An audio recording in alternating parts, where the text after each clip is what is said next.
श्री सूत जी महाराज सौनकादि ऋषियों के प्रश्नों के उत्तर देते हुए कथा श्रवण करा रहे हैं। बहुत ध्यान से सुने सब लोग। और तभी वे कहते हैं कि परम धर्म क्या है? ठाकुर जी के प्रति प्रीति, इसी को ही परम धर्म कहते हैं। भगवान के प्रति आस्था, श्रद्धा, विश्वास, ये सब धर्म हैं, पर उनके प्रति प्रेम, उनके प्रति प्रीति, ये परम धर्म है। प्रीति हर किसी के चित्त में नहीं बन पाती है। जिसको ठाकुर जी चाहेंगे उसी के चित्त में उनके प्रति प्रीति आ पाती है। श्रद्धा, विश्वास, समर्पण सबके चित्त में आ जाता है, पर संबंध, प्रीति, ये तो उसी के चित्त में आती है जिसको ठाकुर जी ने कोई संबंध से देख लिया हो। ऐसी भावना, वो परम धर्म है। तो एक प्रकार से हम यह भी कह सकते हैं कि परम धर्म करने में हम स्वतंत्र नहीं है, ठाकुर जी की इच्छा से ही परम धर्म संभव हो सकता है।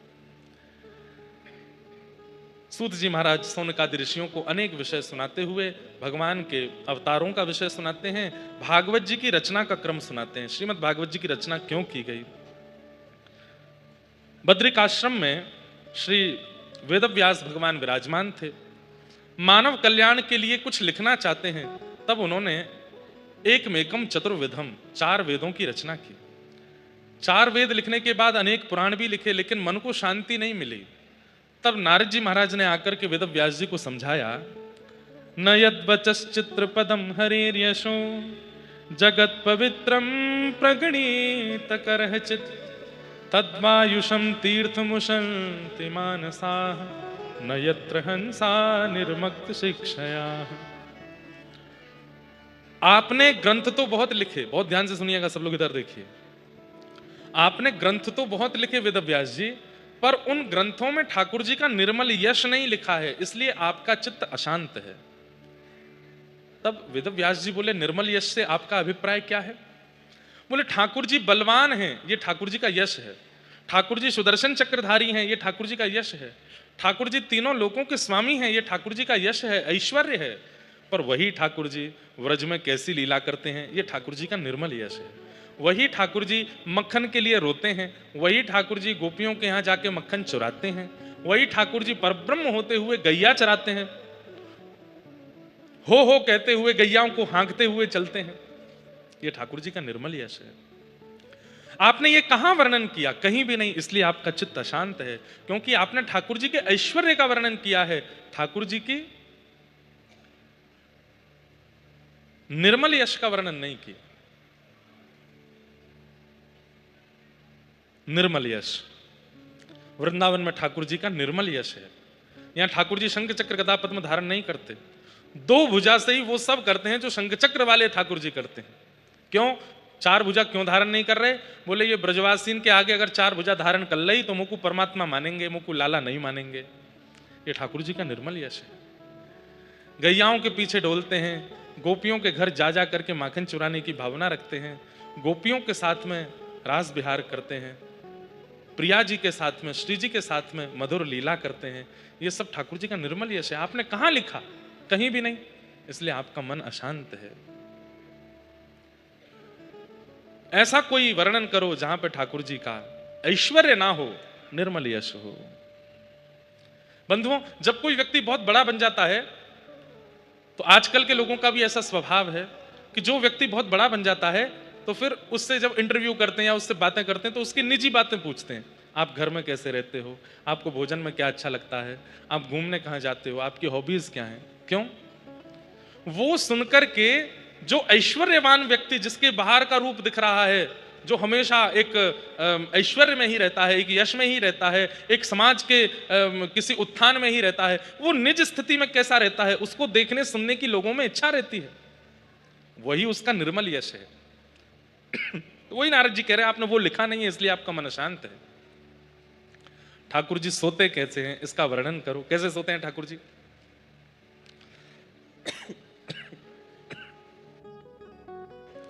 गुलाल चलो गो गले में। अब तो हवा में भी गुलाल घूम ही रहा है। कैसे सोते हैं ठाकुर जी?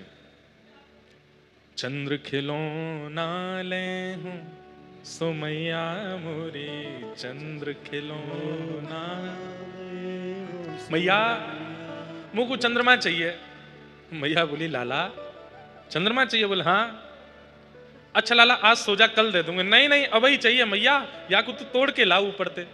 हम बालक तो ऐसी बात करते हैं। अब जो गीता का ज्ञान देने वाले, यदा यदा ही धर्मस्य ग्लानिर्भवति भारत अप्युत्थानम धर्मस्य तदात्मानं सृजाम्यहम्, हम आदि आदि जैसे शब्दों से गीता का ज्ञान देने वाले ठाकुर जी ये कह रहे हैं क्या? चंद्र खिलौना ले हूं।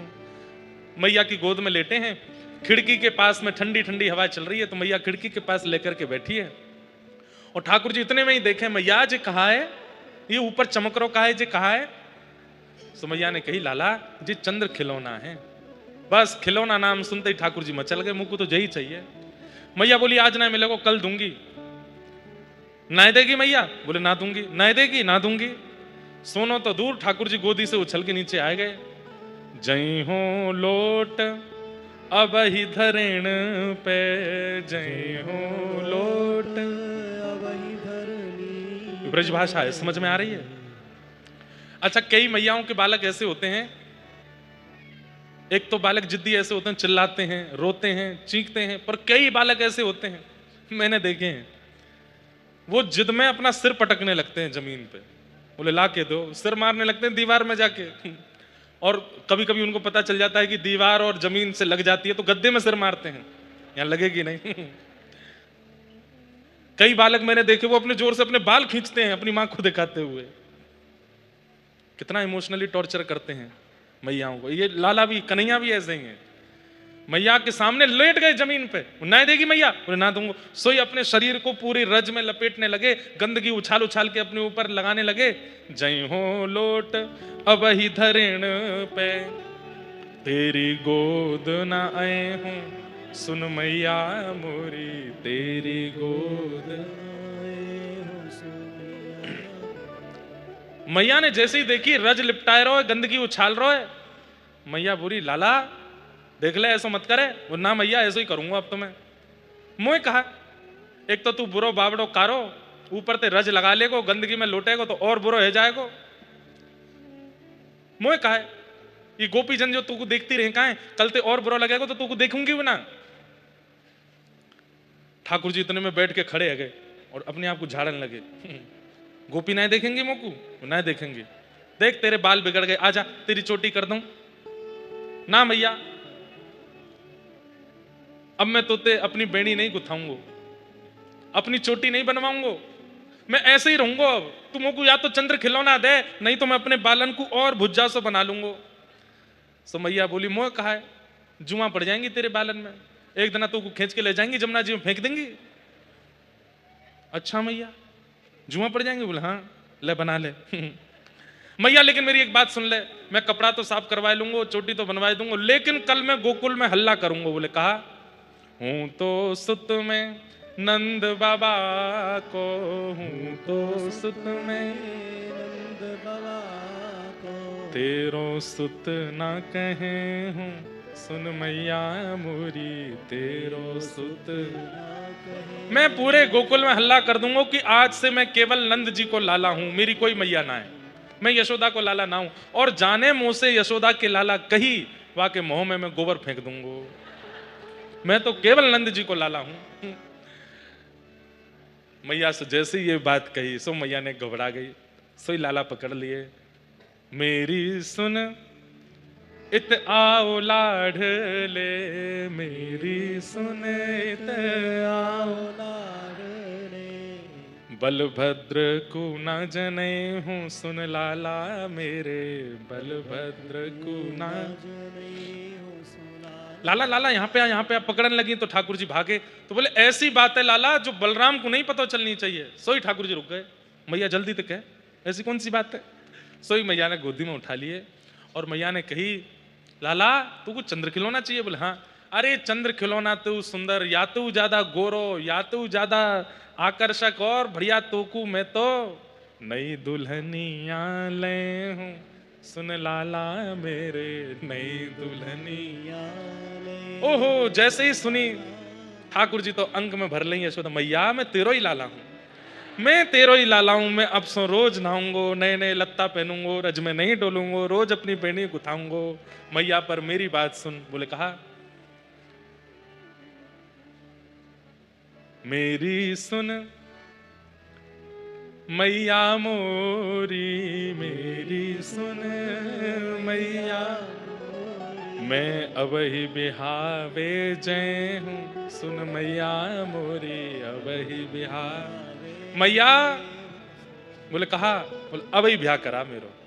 और मैया तू तो अबही मंगल गब्बाए दे, गोपिन को जाके न्योतो दे दे, और नंद बाबा तो कहते मुझको घोड़ी मंगवा में, देख मैया मैं बढ़िया दुल्हा सोई लग रहा हूँ, नेक फेंटा बांध दे, अबही चल ब्याह कर, अबही जाऊंगा। अभी तक तो रो रहे चंद्रमा के काजे, अब रो रहे दुल्हन के काजे। लाला भोर तो है जान दे, दिन तो है जान दे, ना ना मैया मैं अभी ब्याह भी जाऊंगा। बोले अभी क्यों करना है ब्याह? बोले मैया तू ना जाने रात में है रही है, रात है रही है, मैं ब्याह भी जाऊंगा तो दुल्हन वाले बोलेंगे भैया लाला कारो काई को, तो कह देंगे कारी रात है रही है हमारे कारो है, दिन में जाऊंगा तो सबरी पोल पट्टी खुल जाएगी, मैया तू अभी ब्याह ले चल। ये क्या है? ये निर्मल यश। नारद जी महाराज वेद व्यास जी से कह रहे हैं कि आपने हर जगह ठाकुर जी को परब्रह्म दिखाया है, कहीं ऐसा दिखाया? बोले नहीं दिखाया। बोले इसीलिए आपका मन अशांत है। परब्रह्म की चर्चा सुनकर के लोग भयभीत हो जाएंगे, परब्रह्म की चर्चा सुन के लोगों के चित्त में आस्था जगेगी, विश्वास जगेगा, समर्पण जगेगा, पर प्रेम तो इन निर्मल यशों से ही होगा ना। इनकी रचना करो। वो ठाकुर जी प्रेमी कैसे हैं, वो ठाकुर जी ब्रज में कैसी लीला करते हैं, उनका अंतरंग भाव, उनका प्रभाव तो बहुत दिखा दिया, आप स्वभाव दिखाओ, स्वभाव कैसा है। तब वेद व्यास जी महाराज ने श्रीमद् भागवत की रचना की। बोलो भागवत महापुराण की। जिस भागवत में भगवान का निर्मल यश कहा गया है।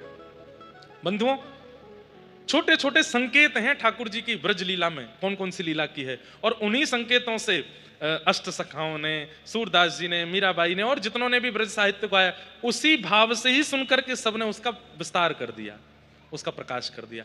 उद्गम इन ब्रज लीलाओं का तो है भागवत से ही, श्रीमद् भागवत से ही ये सब प्रकट हुआ है। ऐसी भागवत की कथा की वेद व्यास जी ने रचना की, और रचना करने के बाद अपने सुपुत्र सुखदेव जी को प्रदान की। सुखदेव जी ने यही भागवत की कथा गंगा के तट पर बैठे हुए परीक्षित को सुनाई। परीक्षित जी महाराज आनंदित हुए और मन में विचार करने लगे कि 7 दिन में मरने का श्राप लगा है, इसकी मुक्ति के लिए क्या किया जाए। तब श्री शुकाचार्य जी ने आकर के कथा श्रवण कराई। सौनकादि ऋषियों ने प्रश्न किया कि परीक्षित को 7 दिन में मरने का श्राप क्यों लगा। तब महाभारत के प्रसंग सुनाए। इसी बीच कुंती स्तुति, कुंती स्तुति, भीष्म पितामह की स्तुति, इन सब भावों को कहा गया। मैंने कई बार विस्तार से सुनाया है। तत्पश्चात परीक्षित को 7 दिन में मरने का श्राप लगा। श्री सुखदेव जी आए और श्री शुकाचार्य जी के आते ही परीक्षित ने चरणों में प्रणाम करते हुए कहा कि नाथ, मेरे जीवन के केवल 7 दिन बचे हैं, मैं क्या करूं, कृपा कर मुझे बताओ। तब श्री सुखदेव जी महाराज कहना प्रारंभ करते हैं, वरीयाने शते प्रश्न क्रतो लोकहितं नृपः आत्मवित् सम्मतः पुंसां श्रोतव्यादिषु यः परः। परीक्षित, 7 दिन में मरने के बाद मुक्ति मिले, ये प्रश्न तुमने किया है। 7 दिन बाद मुक्ति की कामना का प्रश्न मत करो, बल्कि ये प्रश्न करो कि इन 7 दिनों में मुझे भक्ति प्राप्त हो जाए। श्री परीक्षित जी महाराज बोले, मुक्ति और भक्ति में अंतर क्या है? तब बड़ा स्पष्ट अर्थ बताया। मुक्ति मतलब मृत्यु के बाद भगवान का दर्शन, और भक्ति मतलब जीते जी भगवान का दर्शन। तुम मृत्यु के पश्चात वैकुंठ जाके भगवान का दर्शन करना चाहते हो तो फिर तुम मुक्ति की याचना करो, लेकिन यदि तुम जीवित अवस्था में इन 7 दिनों में भगवत दर्शन करना चाहते हो तो भक्ति की कामना करो।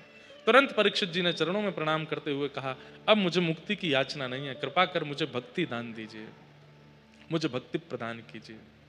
और भक्ति की याचना करते ही श्री सुखदेव जी महाराज प्रसन्न हो गए और परीक्षित को कथा श्रवण कराने लगे। बंधुओं, यही भाव होना चाहिए। हम मृत्यु की प्रतीक्षा क्यों कर रहे हैं भगवत दर्शन के लिए? हमें तो अपनी जीवित अवस्था में ही इच्छा होनी चाहिए कि हम भगवत दर्शन करें। श्री माधवदास जी महाराज जगन्नाथपुरी गए अपने 22 वर्ष बिताने के बाद। 22 या 24 वर्ष की अवस्था में पहली बार श्री माधवदास जी महाराज जगन्नाथपुरी गए। क्यों गए, कथा थोड़ी सी सुना दें। माधवदास जी यहीं उत्तर प्रदेश के ही एक वैष्णव ब्राह्मण कुल के जन्मे माधवदास जी, उनका विवाह हुआ। विवाह के उपरांत जब बालक उत्पन्न हुआ तो इनकी पत्नी उनका स्वर्गलोक गमन हो गया। अकेले बालक को माधवदास जी संभालते तो एक ही चिंता करते थे कि इस बालक की रक्षा कौन करेगा, इस बालक को कौन पालेगा पोसेगा, इस बालक को अब कौन बड़ा करेगा, मेरे से अकेले से कैसे होगा। ये सोच ही रहे थे, चिंता कर ही रहे थे कि उसी समय एक वृक्ष के ऊपर घोंसला था जिसमें पक्षी तो उड़ करके कहीं चुगने गया था, उसमें अंडे रखे थे। अचानक से जोर की हवा चली और वो घोंसला ऊपर से गिरा और माधवदास जी ने देखा कि मादा पक्षी वहां नहीं है और उसकी अनुपस्थिति में ये घोंसले से अंडा नीचे गिर रहा है। और तभी वो सोचने लगे माँ नहीं है, पिता नहीं है, ये अंडा फूट के गिर जाएगा, बालक मर जाएगा। तभी क्या हुआ कि वहां अंडा नीचे गिरा तो नीचे एक घास का भूसे का ढेर था, वो अंडा फूटा नहीं और जा करके बड़ी सहजता से वहां गिर गया। माधवदास जी ने जब उसको देखा तो मन में विचार किया, मैं खामा चिंता कर रहा हूं इस बालक की कि इसको कौन पालेगा, इसकी मां नहीं है, इसको कौन बड़ा करेगा। अरे सबकी रक्षा करने वाले, सबकी चिंता करने वाले ठाकुर जी हैं ना, फिर मैं क्यों चिंता करता हूं, मुझे किसी की परवाह क्यों है कि वो कैसे निर्वहन करेगा या वो कैसे निकलेगा या वो कैसे क्या करेगा। ठाकुर जी है ना भाई, ठाकुर जी नहीं चाहते कि किसी की मृत्यु किसी काल में हो तो चाहे कितना भी कुछ हो जाए, विमान हादसा हो जाए, व्यक्ति बच ही जाएगा। वो व्यक्ति एक बच ही गया इतने बड़े विमान हादसा में, क्यों, उसकी मृत्यु नहीं थी अभी।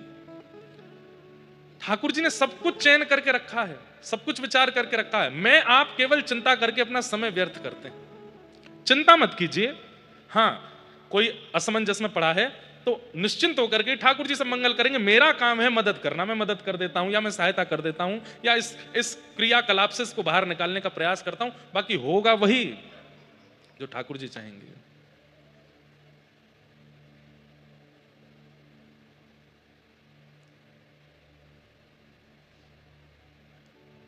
एक बहुत सुंदर पद है,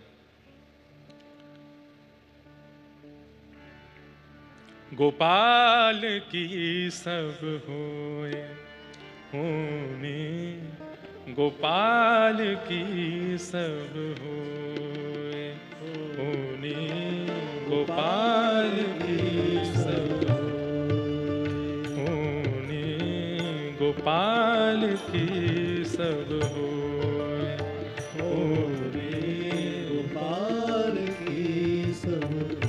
जो अपनों पुरुषार्थ माने, जो अपनों, गाइए साथ में,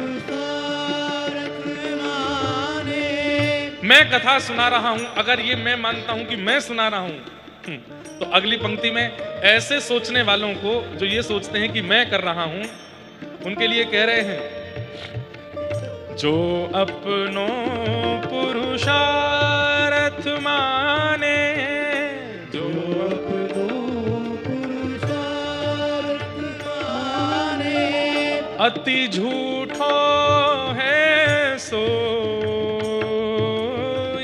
अति झूठो है सोई, करिए गोपाल की सब हो, करिए गोपाल की सब हो, हाँ करिए गोपाल की सब हो, गोपाल की सब हो। दुख सुख लाभ अलाभ समझ तुम, दुख सुख लाभ अलाभ समझ तुम, दुख सुख लाभ अलाभ समझ तुम, दुख सुख लाभ अलाभ समझ तुम, कतहि मरत है रोय, कतहि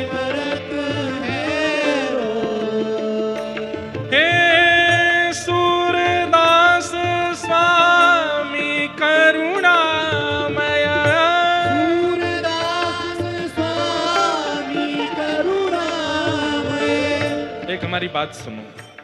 ये सूरदास जी के पद, मीराबाई के पद हम क्यों गवाते हैं आपसे, हम भी गाते हैं, आपसे भी गवाते हैं, क्यों? मुझ में इतनी सामर्थ्य नहीं कि मैं पुकारूं और ठाकुर जी आ जाएं, पर सूरदास जी, मीराबाई, कुम्मन दास, इन्होंने पुकारा था तो ठाकुर जी आए थे। एक बड़ी प्रसिद्ध बात है, अभी नैमिषारण्य में भी मैं बता रहा था, गुजरात में एक मंच पर गुजरात के एक मंच पर नरसिंह मेहता जी का एक नाटक हो रहा था, और उस नाटक में एक अभिनेता नरसिंह मेहता जी का रोल कर रहा था, और वो नरसिंह मेहता जी की तरह तिलक लगा के, छापा लगा करके, हाथ में एक तारा लेकर के ठाकुर जी को रोक करके पुकार रहा था। उसकी पुकार इतनी करुण थी। वो नरसिंह नहीं है, वो केवल अभिनय कर रहा है। अरे अभिनय करने का पैसे ले रहा है, लेकिन वो ऐसा अभिनय कर रहा था कि भरी सभा में पीछे ठाकुर जी आकर के रोने लगे, उसकी ओर देखने लगे, और इतने व्याकुल हो गए, मेरा नरसिंह मुझे पुकार रहा है और मैं खड़ा खड़ा देख रहा हूं। इतने में ही पर्दा आ गया, वो नाटक पूरा हो गया। तो बाकी सब उठ के जाने लगे। ठाकुर जी व्याकुल हो गए, मेरा नरसिंह कहां गया, मेरा नरसिंह कहां गया, मेरा नरसिंह कहां गया। वो व्यक्ति मंच से पीछे उतरा, कार्यक्रम कराने वालों से पैसे मांगने लगा, बोले मेरे पैसे दो, अभिनय करके आया हूं। लड़ाई कर रहा था, तुमने 500 रुपया कम क्यों दिया, मैंने कितना अच्छा ऊंचा गाया था, तुम 500 रुपये कम दे रहे हो। जैसे ही वो 500 रुपये अपने जो भी थे उसके ले करके जैसे ही निकला अपने घर की ओर, रात्रि का समय, चंदन की सुगंधी आने लगी, छम छम छम नूपुरों की ध्वनि आने लगी, तेज प्रकाश पीछे से आने लगा। तभी पीछे मुड़ करके देखा तो नेत्रों में अश्रु भरे हैं और दोनों भुजा फैला करके ठाकुर जी चल रहे हैं, मेरो नरसिंह, मेरा नरसिंह, मेरा नरसिंह। अरे नरसिंह तुम कहां जा रहे हो, मैं यहां खड़ा हूं, मेरे पास आओ। देख करके पहले तो आश्चर्यचकित हुआ, वो सोच समझ पाता इतने तो ठाकुर जी ने आके उसको हृदय से लगा लिया। उसके नेत्र सजल हो गए, बार बार मुख पहुंच करके ठाकुर जी कहे, अरे नरसिंह तू मुझे बुला रहा था, मैं आया था, फिर पर्दा करके तू कहां चला गया था। थोड़ी देर तक तो उसको सुध बुध नहीं रही। थोड़ी देर बाद उसने कहा, नाथ मेरा नाम अमुक है, जो भी उसका नाम था, मैं नरसिंह नहीं हूं, मैं तो नरसिंह का अभिनय कर रहा था। इतना कहते ही ठाकुर जी वहां से अंतर ध्यान हो गए। उसने किसी संत से जाकर के पूछा, क्योंकि उसकी तो नींदें उड़ गई रात की, कि मैंने ठाकुर जी को देखा, उन्होंने मुझे अंग से लगाया, मेरा वस्त्र देखिए इसमें से अभी तक वह सुगंधी आ रही है। अब उन संत ने बताया, बोले तुम नरसिंह का अभिनय कर रहे थे। तो ठाकुर जी संकोच में आ गए कि कहीं ये साक्षात नरसिंह ही तो नहीं है। और उस दिन उस व्यक्ति ने सोचा कि धन लेकर के अभिनय करने पर जब साक्षात ठाकुर जी प्रकट हो सकते हैं, तो बिना धन के निस्वार्थ भाव से यदि नरसिंह के भाव में गाने लग जाऊं तो ठाकुर जी नहीं आएंगे, निश्चित आएंगे। तो हम भैया इसलिए गाते हैं, ये सूरदास जी की छाप के, मीराबाई के छाप के पद इसलिए गाते हैं, क्या पता मुझ या आप में से किसी की पुकार इतनी तीव्र हुई कि श्री राधा माधव स्वयं को रोक नहीं पाए। वे तो सोचें कि सूरदास बुला रहा है, लेकिन भले ही वे सूरदास को दर्शन देने आए, पर गलती से क्या पता हमको अनुभव हो जाए, हमको दर्शन हो जाए। इसलिए हम निवेदन करते हैं, इन पदों को गाया कीजिए। सूरदास स्वामी करुणामय, सूरदास स्वामी करुणामय, श्याम चरण मन को, श्याम चरण मन को, करी गोपाल की सब हो, करी गोपाल की सब हो, करी गोपाल की सब हो,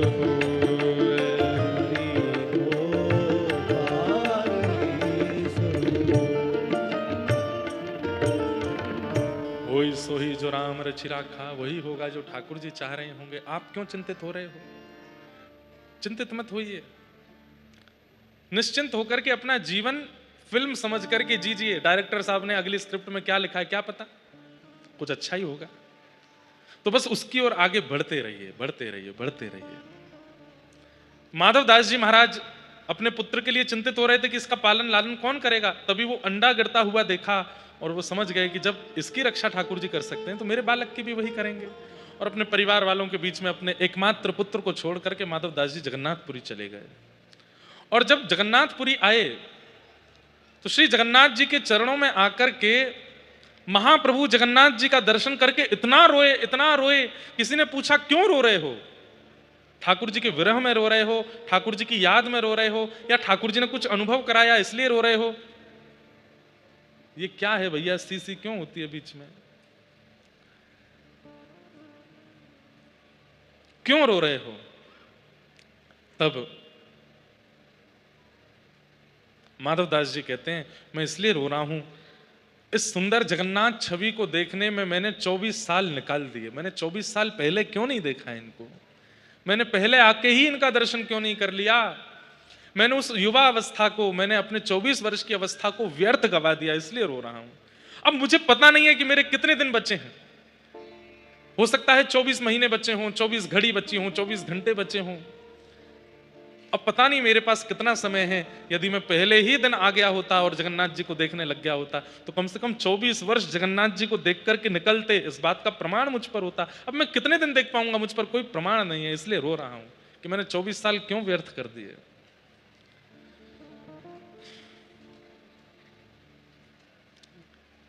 उनके रुदन को सुनकर के महाप्रभु जगन्नाथ अपनी ब्रह्म वेदी पर झूमने लगे। और श्री माधवदास जी से इतना प्रेम हो गया श्री जगन्नाथ जी को, केवल इतनी सी भावना से इतना प्रेम हो गया कि जब जब जगन्नाथ जी का दर्शन करने माधवदास जी जाते थे, महाप्रभु जगन्नाथ जी अपनी ब्रह्म वेदी पर झूमते थे और वह झूमते हुए सबको दिखते थे। अरे कहां तक कहें, कोई आगे खड़ा व्यक्ति दर्शन कर रहा होता था, जैसे ही जगन्नाथ जी झूमते तो सबको पता चल जाता था कि निश्चित माधवदास आ रहा होगा, इसीलिए झूम रहे हैं। इतना प्रेम ठाकुर जी माधवदास जी से करते। तो मुक्ति और भक्ति में यही अंतर है। मुक्ति मतलब मृत्यु के बाद वैकुंठ में ठाकुर जी अपनी गतिविधि का अनुभव कराएंगे, पर भक्ति में तो जीवित अवस्था में नेत्रों के सामने ठाकुर जी की गतिविधियों का अनुभव होने लग जाता है, उन लीलाओं का अनुभव होने लग जाता है। हमारे वृंदावन में तो रोज लीला होती है, बिहारी जी, राधा वल्लभ जी, राधा रमण जी, सब जगह नित्य लीला होती है। और वह लीला किसी ना किसी को अनुभव कराते हैं। भले ही दिन भर में 1 लाख आदमी ने दर्शन किया हो, एक के साथ में तो ठाकुर जी कोई लीला करते ही हैं। प्रत्येक दिन वह लीला होती है। ऐसे भाव है। इसलिए परीक्षित, तुम मुक्ति की याचना मत करो, तुम भक्ति की याचना करो। परीक्षित जी महाराज ने तुरंत चरणों में प्रणाम करते हुए कहा, मुझे मुक्ति की इच्छा नहीं है, कृपा करके मुझे भक्ति प्रदान कीजिए, मुझे भक्ति का वरदान दीजिए। और भक्ति की याचना जैसे ही की है, उस याचना का श्रवण करते ही, जय हो, उस याचना का श्रवण करते ही श्री सुखदेव जी महाराज ने कथा सुनाना प्रारंभ किया। सबसे पहले सृष्टि प्रसंग सुनाया, तत्पश्चात पृथ्वी पर प्रथम मानव के रूप में स्वयंभू मनु शत्रुपा और इनके 3 पुत्र, 3 पुत्री 2 पुत्र, जिनमें से एक पुत्री देवहूति, जिनका विवाह कर्दम ऋषि के साथ हुआ और इनके यहाँ भगवान कपिल बन करके आए।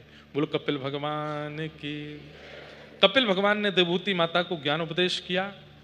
इस ज्ञान उपदेश में अनेक प्रश्न देवहूति माता ने किए और सब प्रश्नों के उत्तर भगवान कपिल ने प्रदान किए। और इन्हीं प्रश्नों के बीच एक प्रश्न किया, नाथ आपके कितने प्रकार के भक्त हैं और उन भक्तों में आपके अत्यंत प्रिय भक्तों का लक्षण क्या है, कृपा कर आप हमें बताइए। तब भगवान ने 4 प्रकार के भक्तों के विषय में बताया। इन चारों में से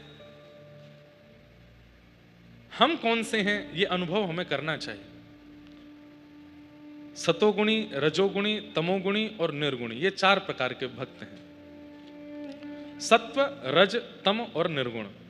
और इन चारों में ठाकुर जी यह भी बताते हैं कि मुझे प्रिय कौन से हैं। बहुत ध्यान से सुनिएगा।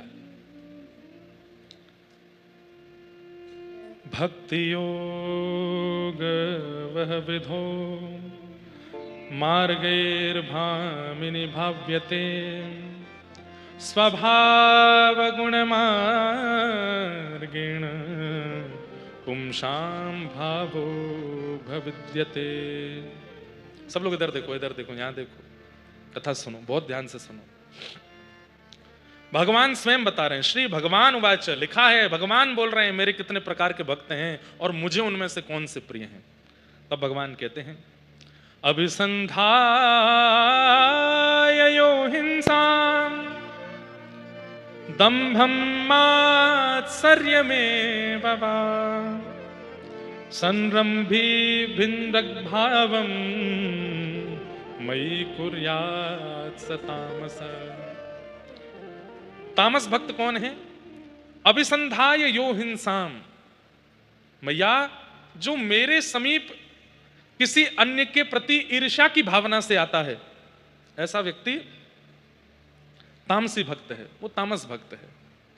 वो मुझे अति प्रिय नहीं है, उसकी तामसता मुझे स्वीकार नहीं है, क्योंकि वो किसी के प्रति ईर्ष्या भाव रख के मेरे समीप आया है। उसका भला क्यों हो रहा है, उसका अच्छा क्यों हो रहा है। हे श्री राधारमण लाल, वहां पे इतनी कृपा क्यों कर रहे हो, हम पे क्यों नहीं कर रहे हो। उससे इतने क्यों रीझे हो, हमसे क्यों नहीं रीझ रहे हो। उसके प्रति इतना प्रेम क्यों है, हमारे प्रति क्यों नहीं है। बंधुओं, एक मेरी बात सुनिएगा, ध्यान से सुनो, सब लोग इधर देखो। भक्ति में भी अगर ऐसी भावना आती है ना कि उसको नित्य वृंदावन जाने को मिलता है, हमको क्यों नहीं मिलता, उससे आप इतने प्रसन्न क्यों हो, उसको गुरुदेव का सानिध्य क्यों मिला है, वो कथा में क्यों जा रहा है, हम क्यों नहीं जा पा रहे हैं। कहीं भी प्रतिस्पर्धा यदि आपके चित्त में आती है किसी भी व्यक्ति के प्रति, तुरंत आप तामसी हो जाते हो। ठाकुर जी कहते हैं ये तामस लोग मुझे प्रिय नहीं है। प्रसिद्ध कथा आती है कि श्री जयदेव महाप्रभु ने जब गीत गोविंद की रचना की और पूरे विश्व में गीत गोविंद प्रसिद्ध होने लगा, जगन्नाथ जी को इतना प्रिय लगने लगा, तब एक और व्यक्ति ने गीत गोविंद की रचना की। उसने अपने भाव से गीत गोविंद लिखे और उसके गीत गोविंद में यह भावना नहीं थी कि जगन्नाथ जी प्रसन्न हों, बल्कि यह भावना थी कि मेरा गीत गोविंद और सुंदर शब्द और अलंकारों से युक्त हो ताकि संसार के लोग इसको पढ़ के उस पुराने गीत गोविंद को भूल जाएं। इस भावना से लिखी प्रतिस्पर्धा। कहते हैं महाप्रभु जगन्नाथ जी उसके स्वप्न में नृसिंह बनकर के पहुंच गए और जाकर के कहने लगे कि जिस प्रकार हिरण्यकश्यप के उदर का भेदन किया ऐसे ही तेरा भी कर दूंगा। अपने गीत गोविंद को समुद्र में प्रवाहित कर दे। मुझे गीत प्रिय हैं, मुझे रचनाएं प्रिय हैं, भक्तों के भाव प्रिय हैं, पर प्रतिस्पर्धा प्रिय नहीं है। इसलिए प्रतिस्पर्धा मत करो। गीत गोविंद एक ही है और जयदेव महाप्रभु ने जो लिखा वही है। तुमको कुछ लिखना है तो तुम अलग से लिखो, गीत गोविंद नाम मत देना। ठाकुर जी को ईर्ष्या प्रिय नहीं है, तामसता प्रिय नहीं है। इसलिए अगर आप भजन करते हैं और भजन करके आपके चित्त में यह भाव आता है कि भाई वो वृंदावन बार बार जा रहा है, उसको यमुना जी जाने को मिलता, उसको कथा सुनने को मिलती, उसको राधारमण जी की सेवा मिलती, उसको राधा वल्लभ जी जाने को मिलता, उसको कथा सुनने को मिलती, हमें क्यों नहीं मिल रहा है। और उस व्यक्ति के प्रति, उस भक्त के प्रति यदि आपके चित्त में ईर्ष्या का भाव है तो ठाकुर जी आपसे नाराज हो जाएंगे। ये तामसता उनको प्रिय नहीं है। भजन में कहीं विक्षेप ला रहे हो आप, इसलिए तामसता प्रकट हो रही है। तो हिंसा की भावना, ईर्ष्या की भावना, किसी अन्य से बढ़िया स्वयं को दिखाने का प्रयास करना, उसको नीचा दिखाने का प्रयास करना अपनी गतिविधि या क्रिया से, ठाकुर जी कहते हैं ये मुझे प्रिय नहीं है। कई बार शंकर जी के मंदिरों में आपने अनुभव किया होगा, माताएं लाइन से शंकर जी नवाती हैं, आगे वाली माता जी चंदन लगा रही हैं, बिल्वपत्र चढ़ा रही हैं, धतूरा चढ़ा रही हैं, जल चढ़ा रही हैं, तो पीछे वाली माता जी जो है ऐसे नहीं करते, ऐसे करते हैं, इसको अपराध बताते हैं, ऐसे नहीं होता, ऐसे नहीं होता है। और फिर जैसे ही वो उठ के जाती हैं तो उनके बिल्वपत्रों को ऐसे फेंकती हैं जैसे कितना अपराध। मैंने तो देखे कई बार, ऐसे थोड़ी होता है। ताली क्यों बजी? ज्यादातर ऐसा ही होता है क्या? जय हो। बड़ी कृपा, आज परम पूजनीय श्री हमारे अग्रज भ्राता संजीव कृष्ण ठाकुर जी महाराज पधारे हैं।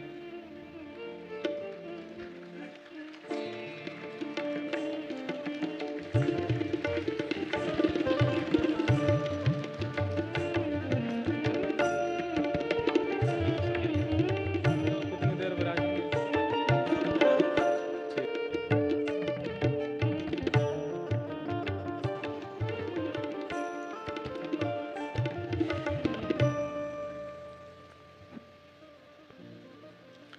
श्रीमद् भागवत के बड़े सरस प्रवक्ता गौ माता की खूब सेवा जन के द्वारा होती है। ऐसे हमारे अग्रज श्री संजीव कृष्ण ठाकुर जी महाराज पधारे। सब श्रोताओं की ओर से पूज्य महाराज जी को बारंबार प्रणाम, बारंबार वंदन।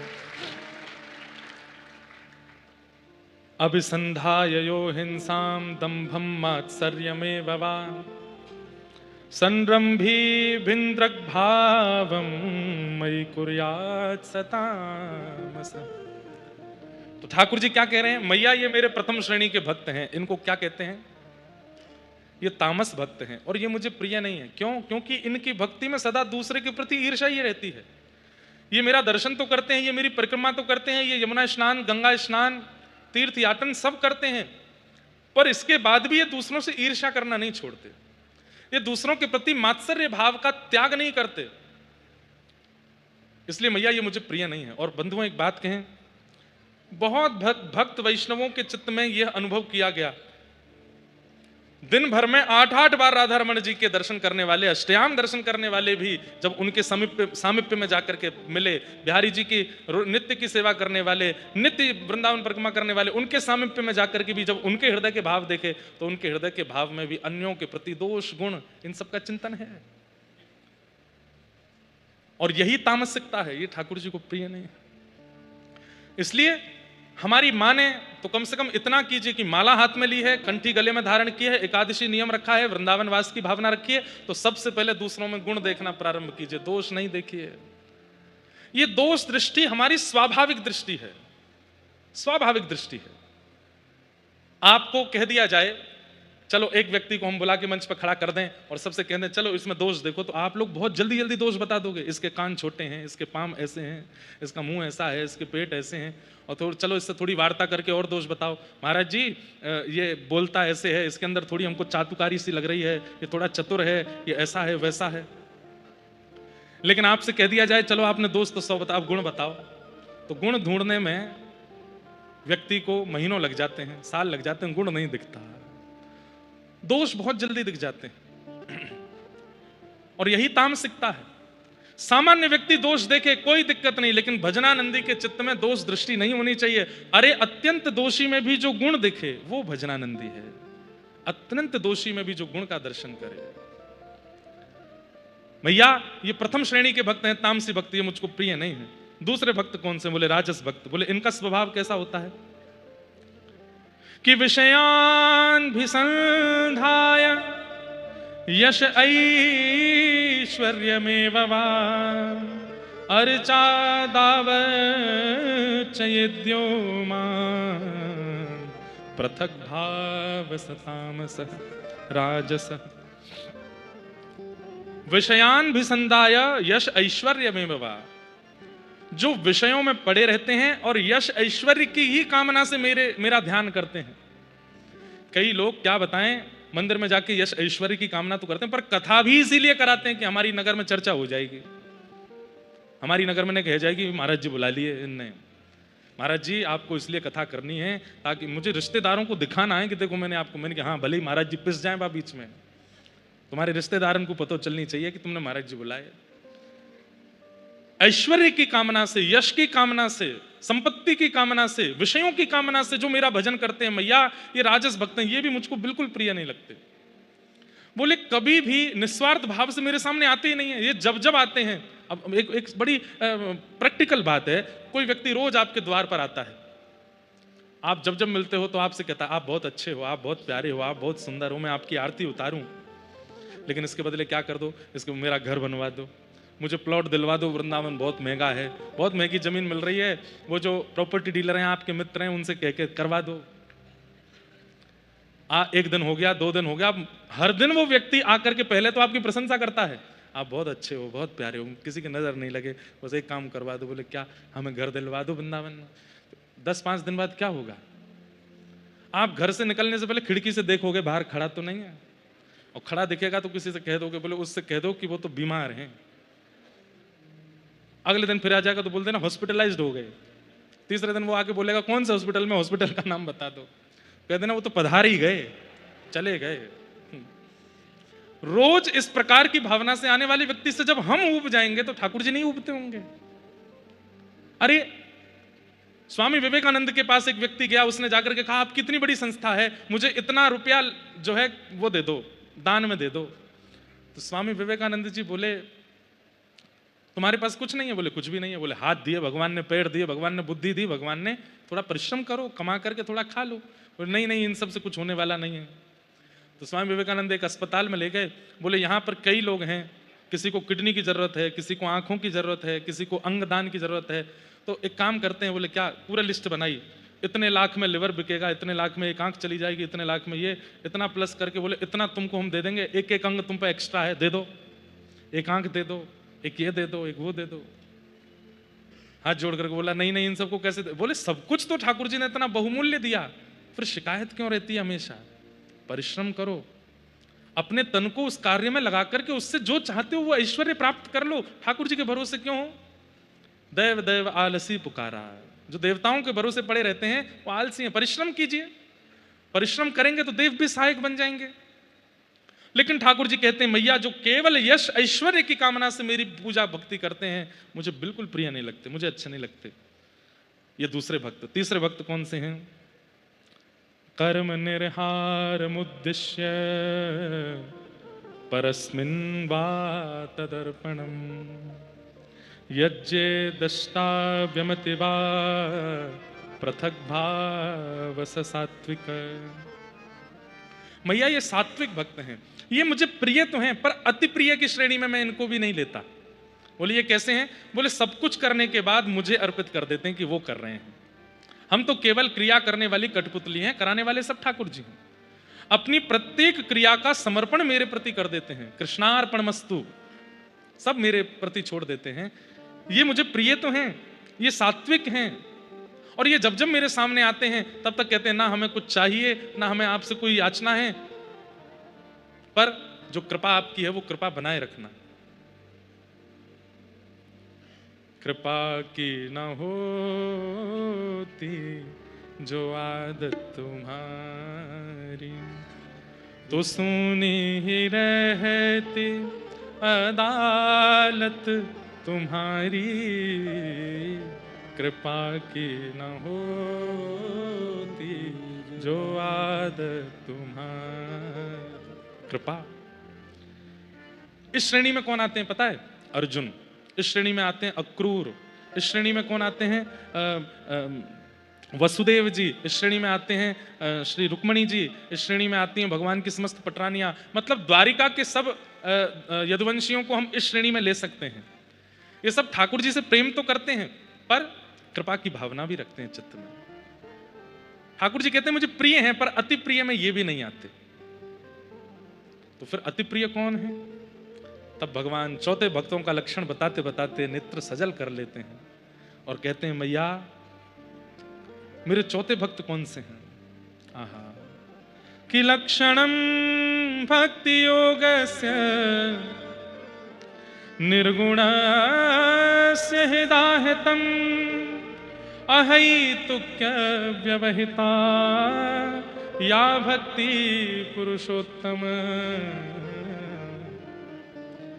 जिनमें भक्ति के लक्षण हैं। लक्षणम भक्ति योगस्य निर्गुणस्य हिदाहितम्, जो निर्गुण है, जो ठाकुर जी के सामने जाकर के कहते हैं नाथ ना आपसे कुछ चाहिए ना आप चाहिए, दोनों भुजा उठा के कहते हैं बस मुझे चरणों में रख लीजिए, मुझे आप नहीं चाहिए, मुझे स्वीकार कर लीजिए। इस प्रकार की भावना से जो रहते हैं।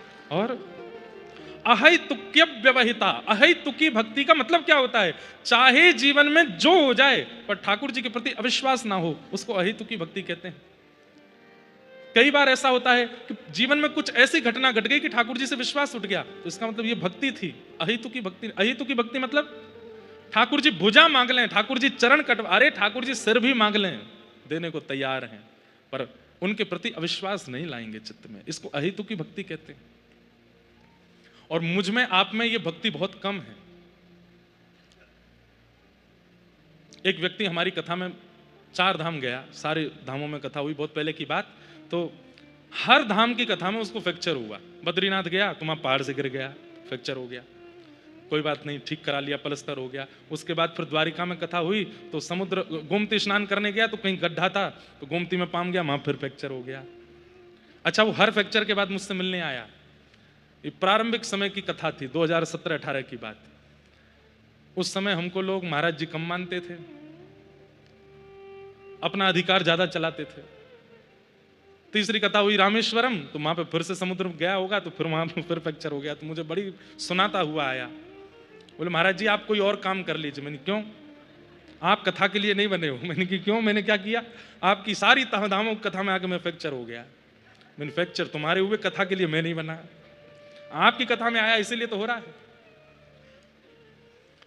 मैंने कि एक धाम और बचा, जगन्नाथपुरी।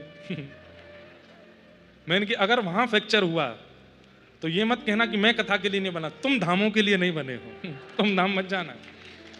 और वो जगन्नाथपुरी आया, उसके वहां भी फ्रैक्चर हो गया। कैसा संयोग। बात तो विनोद की है, पर हमारा अविश्वास कितनी जल्दी होता है ठाकुर जी के प्रति। विश्वास कैसा होना चाहिए, सुनिएगा कितनी सुंदर पंक्ति है। मेरे को सबसे प्रिय पंक्ति लगती है आजकल, हर साल एक नई पंक्ति आती है चित्त में। सद्गुरु शरण में सभी फल मिलेंगे, गुरु मिल गए तो युगल भी मिलेंगे।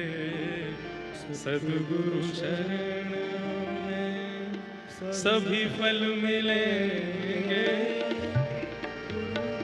ऐसा विश्वास है किसी के चित्त में? अरे गुरु मिल गए हैं आज तो युगल भी मिलेंगे, ये विश्वास चित्त में है, ये धैर्य चित्त में है। सद्गुरु शरण में सभी फल मिलेंगे, गुरु मिल गए तो युगल भी मिलेंगे। गाइए। ऐसे भक्त प्रिय हैं ठाकुर जी को, जो इतना धैर्य रखते हैं, इतना विश्वास रखते हैं। गुरु मिल गए तो युगल भी मिलेंगे। मनोरथ सफल होंगे, घबराना ऐ दिल। मनोरथ सफल होंगे, घबराना ऐ दिल। मनोरथ सफल होंगे, घबराना ऐ दिल। मनोरथ सफल होंगे, घबराना ऐ हो मनोरथ सफल होंगे, घबराना ऐ दिल। मनोरथ सफल होंगे। कितनी अच्छी बात है। न प्रीतम मिले आज तो कल मिलेंगे, गुरु मिल गए तो युगल भी मिलेंगे। न प्रीतम मिले आज तो कल मिलेंगे।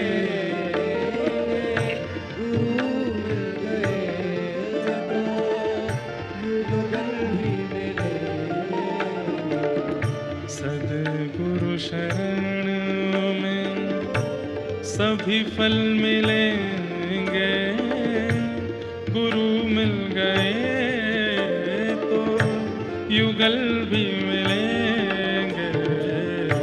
सद्गुरु शरण में सभी फल मिलेंगे, गुरु मिल गए तो युगल एक भक्त था, बहुत पुकारा ठाकुर जी को।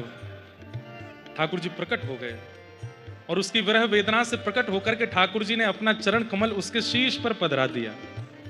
और जैसे ही सिर पर आकर के चरण रखा तो वो क्रोध में तिल मिलाकर के उसने देखा, ठाकुर जी को देखा तो ज्यादा कुछ तो नहीं बोला, लेकिन वो प्रसन्न नहीं था। ठाकुर जी का चरण पकड़ के अपने सिर से हटा दिया। ठाकुर जी बोले, बड़ा विचित्र आदमी है, मैंने तेरे सिर पर चरण रखे और तू थोड़ा तिलमिला करके मेरे चरण को अपने सिर से हटा रहा है। तो वो भक्त बोला, आपने गलत स्थान पर अपना पैर रखा है। बोले, गलत स्थान पर रखा? सिर पर पैर नहीं रखते? बोले, रखते हैं, लेकिन आपका स्थान सिर नहीं है, ये स्थान तो गुरुदेव का है, आपका स्थान तो यहाँ है, यहाँ चरण रखिए।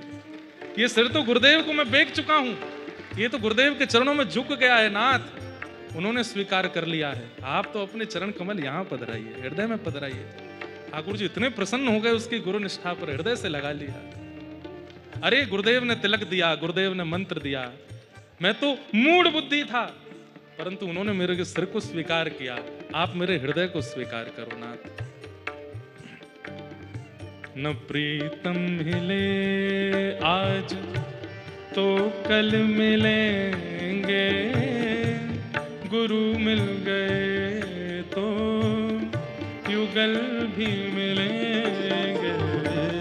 न प्रीतम मिला आज तो कल मिलेंगे, गुरु मिल गए तो युगल भी मिलेंगे। ये भक्त मुझे प्रिय हैं। कौन? बोले निर्गुण भक्त। ये निर्गुण हैं, जिनके अंदर भक्ति के सारी, निर्गुण भक्त का एक स्वरूप है कि वो जिद्दी नहीं है ठाकुर जी के आगे। आज नहीं मिले तो कल मिल जाएं, कल नहीं तो परसों मिल जाए, परसों नहीं तो बरसों, अरे इस जन्म में नहीं मिले कोई नहीं, अगले जन्म में मिल जाना।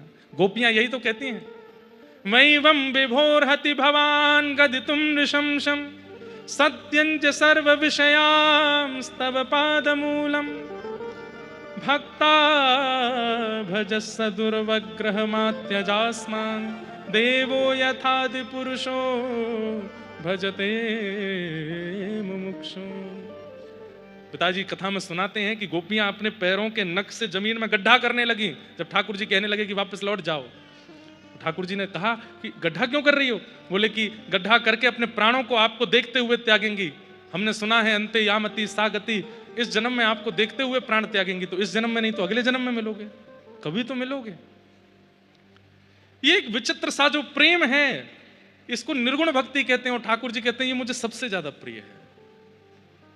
आगे और भी वर्णन भगवान कहते हैं, सालोक्य शास्त्र सामिप्य सारूप्य एकत्वमुप्यत, हर प्रकार की मुक्ति देने का प्रयास करता हूं, लेकिन ये सबसे अपना हाथ छुड़ा लेता है। मुझे मुक्ति नहीं चाहिए, मुझे ये सब कुछ नहीं चाहिए। जो मुक्ति को भी स्वीकार ना करता हो, दीयमान न गृहणंती बिना मत सेवनम जनाः,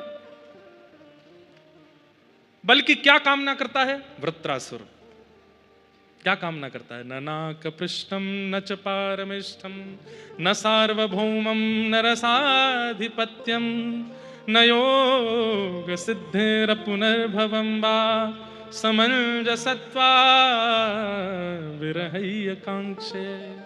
कुछ नहीं चाहिए, केवल एक वस्तु चाहिए, क्या? आपका विरह मुझे हो जाए, मैं आपकी याद में तड़पने लगूं, रोने लगूं, बिलखने लगूं, पागल हो जाऊं, बौराया सा डोलूं, ऐसी कृपा मुझ पर कर दो। और एक कृपा करना, बोले क्या? मैं जब रोऊं तो दर्शन देने मत आना, मुझे रोने देना, बिलखने देना। ऐसा प्रेम जो ठाकुर जी से मांगते हैं वो ठाकुर जी को बहुत प्रिय है। इस प्रकार भगवान देवहूति माता को यहाँ सब विषय सुनाते हैं, बहुत सुंदर भाव है। प्रणाम करते हैं। देवहूति माता कपिल भगवान से सब विषय सुन करके सिद्धदा नाम की नदी बन करके बहने लगी। आगे इन्हीं के ही बहन आकुति का प्रसंग आया, जिनका प्रसंग सूक्ष्म भाव से सुनाया गया। प्रसूति का प्रसंग आया। तत्पश्चात इनके एक भैया हैं जिनका नाम है उत्तानपाद। उत्तानपाद की दो पत्नियां थीं, सुनीति और सुरुचि। सुनीति से जिस बालक का जन्म हुआ उनका नाम हुआ ध्रुव, और सुरुचि से जो बालक जन्मे उनका नाम हुआ उत्तम। ध्रुव जी महाराज की पिता की गोद में बैठने की इच्छा थी, पर छोटी माँ ने कहा मेरी कुक्षी से जन्म लोगे तो इनकी गोद में बैठ सकते हो, वन में जाके ठाकुर जी से प्रार्थना करो, वरदान देन तो कह देना कि छोटी माँ के गर्भ से मेरा जन्म हो। अपनी माँ से जाकर के सब बातें बताई तो माँ ने कहा वन में जाओ, भगवान का भजन करो, मांगना क्या मांगना ये तो ठाकुर जी देख करके तुम अनुभव करना। छोटी माँ को प्रणाम करके जाना, वो गुरु है तुम्हारी, जो वन में जाने की आज्ञा करे, ठाकुर जी के समीप भजन में जाने की आज्ञा करे, वो गुरु है। और श्री ध्रुव जी महाराज वन को गए। वन में जाकर के खूब कठिन व्रत किया, और 5 महीने के उनके भजन के प्रताप से ठाकुर जी प्रसन्न होकर के गरुण आसन होकर के प्रकट हुए और ध्रुव जी महाराज पर कृपा की। बोलो भक्तवत्सल भगवान की। और सुंदर ध्रुव जी का प्रसंग कई बार विस्तार से आपने सबने सुना है, पर ध्रुव जी के प्रसंग में एक बात मुझे बहुत अच्छी लगती है।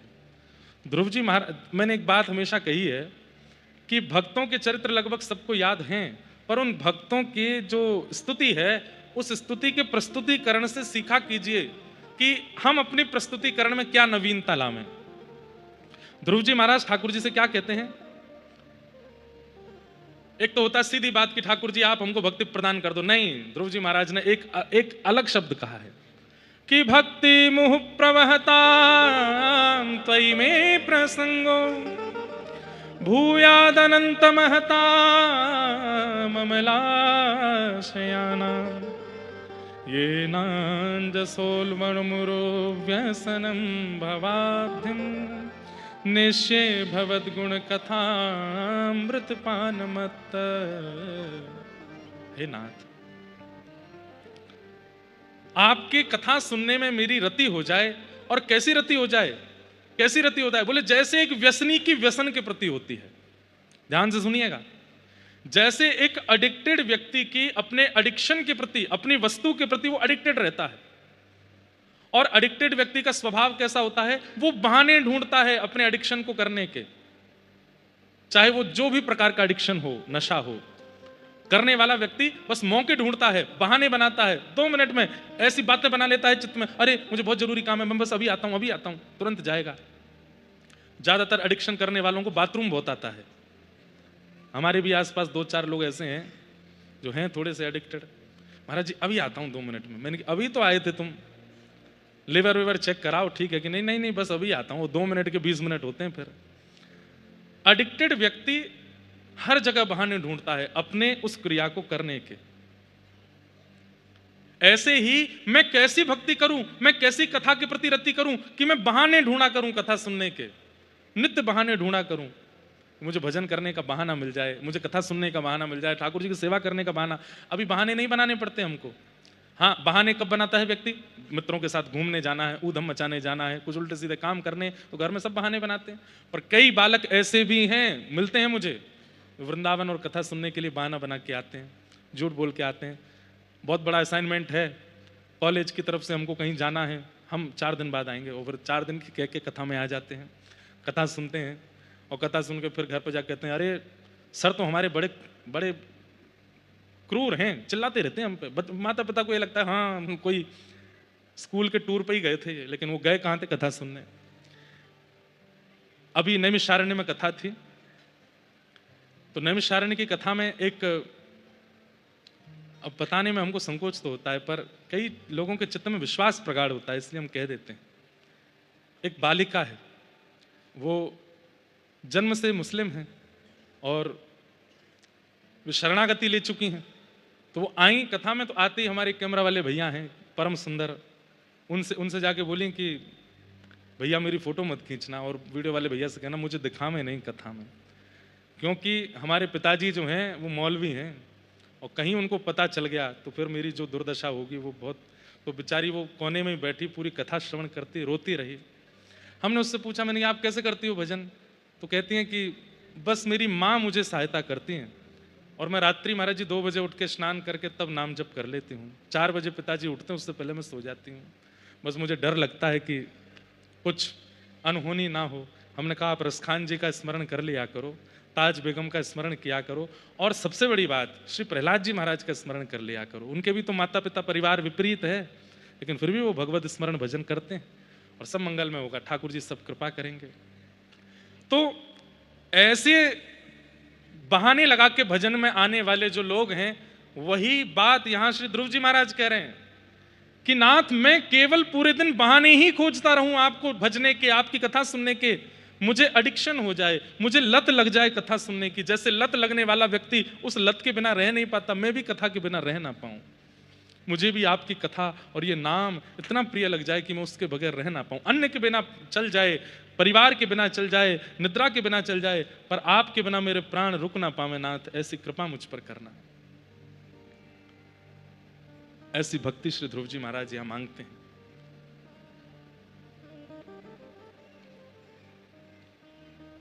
निश्चय भवन गुण कथा मृतपान मत, और मैं मदमस्त होकर के बस आपकी कथा में पड़ा रहूं, श्रवण करता रहूं, ये कृपा मुझ पर करो।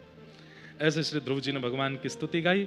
भगवान ने 36,000 वर्ष तक ध्रुव जी को राज्य करने की आज्ञा दी। ध्रुव जी के वंश में राजा अंग और इन्हीं के बेटा बैन हुए, जिनके शरीर के घर्षण से पृथु महाराज प्रकट हुए, जिन्होंने भगवान से 10,000 कानों की याचना की कि हे नाथ, 2 कान आपकी कथा सुनने के लिए बहुत कम है, आप तो ऐसी कृपा कर दो कि हमारे रोम रोम से कान प्रकट हो जाए और मैं प्रत्येक रोम से आपको श्रवण करना प्रारंभ कर दूं। 10,000 कान मुझे दे दीजिए।